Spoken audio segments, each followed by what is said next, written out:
here's James coming through the finishing line with a big chair. He's delighted, yeah, as he goes through. From John. And he finishes next, down to Steve.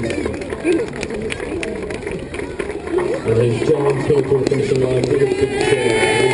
He's delighted, yeah, as he goes through. James and John are pretty much the whole way around. Simon on their way to the finish line. These guys are just making it look so easy.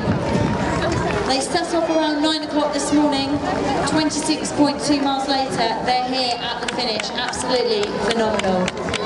So Simon Cole's just come through, he's come through the finish chute, so congratulations to Simon Cole.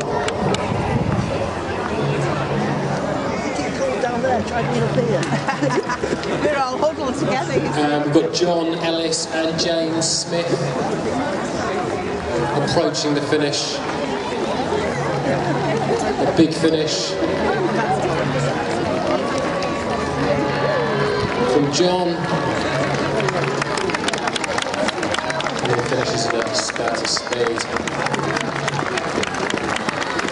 And here's James coming through the finishing line with a big chair. He's delighted, big yeah, as he goes through.